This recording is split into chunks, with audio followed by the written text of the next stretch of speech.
Hi friends, welcome to Dillu Karishma's kitchen. మన కిచెన్లో ఈరోజు మనం చూడబోయే రెసిపీ వచ్చి ఈ హాట్ సమ్మర్లో ఎంతో కూల్గా ఉండి అలాగే శరీరాన్ని చల్లబరిచి పొట్టకి హాయినిచ్చే మన బనానా షర్బత్ ఫ్రెండ్స్. ఈ బనానా షర్బత్ని ఎలా తయారు చేసుకోవాలో వాటికి కావాల్సిన పదార్థాలు ఏంటో చూద్దామా. మన బనానా షర్బత్కి కావాల్సిన పదార్థాలు: ఒక 2 కప్పుల వరకు కాచి చల్లార్చి ఫ్రిడ్జ్లో పెట్టిన చిల్డ్ పాలని తీసుకోవాలి, అంటే కూల్గా ఉండే పాలు. ఒక 4 వరకు ఇక్కడ బనానాస్ని తీసుకోవాలి. నేను కాస్త చిన్నగా ఉండే అరటిపళ్ళని తీసుకున్నాను కాబట్టి ఇక్కడ 4 వరకు నేను తీసుకున్నాను ఫ్రెండ్స్. మీరు కాస్త పెద్దగా ఉండే బనానాస్ని కనుక తీసుకుంటే 2 తీసుకుంటే సరిపోతుంది. అలాగే ఒక 4 టేబుల్ స్పూన్ల వరకు ఇక్కడ సబ్జా సీడ్స్ని తీసుకుని నానబెట్టి పెట్టుకోవాలి. అరగంట ముందు నానబెట్టుకుంటే అలా నానుతాయి. అలాగే ఒక 3 టేబుల్ స్పూన్ల వరకు పంచదార, ఒక 10-12 వరకు బాదాంలను అరగంట ముందు నానబెట్టుకుని పీల్ చేసి ఈ విధంగా తీసుకోవాలి. ఒక 10 వరకు జీడిపప్పులు, ఒక 4-5 మంచి ఫ్లేవర్ కోసం యాలకులు. ఇప్పుడు మన బనానా షర్బత్ని ఏ విధంగా తయారు చేసుకోవాలో చూద్దామా ఫ్రెండ్స్. ఇప్పుడు బనానా షర్బత్ని తయారు చేసుకోవడం కోసం ముందుగా ఇలా బనానాపై ఉండే తొక్క మొత్తం పీల్ చేసి తీసుకోవాలి. తీసుకుని మిక్సీ జార్లోకి ఈ విధంగా చిన్న చిన్న ముక్కల్లాగా తుంచి వేసుకోవాలి. ఈ విధంగా 4 బనానాస్ని కూడా తీసుకున్న తర్వాత మనం ముందుగా తీసుకున్న చిల్లుడు పాలు ఉన్నాయి కదా, వాటిని ఇందులోకి ఒక 2 కప్పుల వరకు యాడ్ చేసుకోవాలి.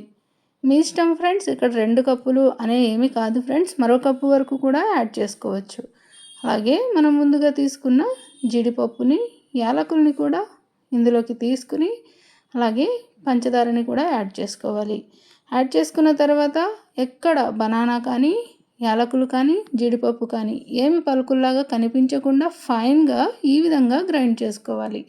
ఈ విధంగా గ్రైండ్ చేసుకున్న దాన్ని ఇప్పుడు ఒక మిక్సింగ్ బౌల్ని తీసుకొని మిక్సింగ్ బౌల్లోకి మనం గ్రైండ్ చేసుకున్న షర్బత్ మొత్తాన్ని యాడ్ చేసుకుందాం. ఈ విధంగా చూస్తున్నారు కదా, ఎక్కడ పలుకులు అనేవి ఏమీ కనిపించడం లేదు కదా ఫ్రెండ్స్. ఈ విధంగా గ్రైండ్ చేసుకుంటే చాలా చక్కగా మంచి రుచిగా ఉంటుంది.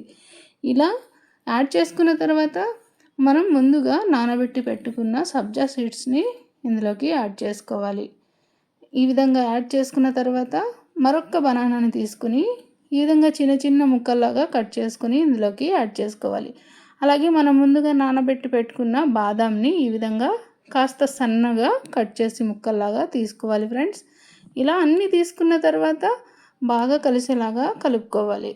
ఇలా బాగా కలిసేలాగా కలుపుకుంటే మన ఎంతో రుచిగా ఉండే పొట్టకి హాయినిచ్చే మంచి బనానా షర్బత్ అనేది రెడీ అయిపోయింది. నేను కాస్త తిక్కుగా చేసుకున్నాను కదా, మీరు మరికొన్ని పాలని యాడ్ చేసుకొని కాస్త పల్చగా కూడా చేసుకోవచ్చు.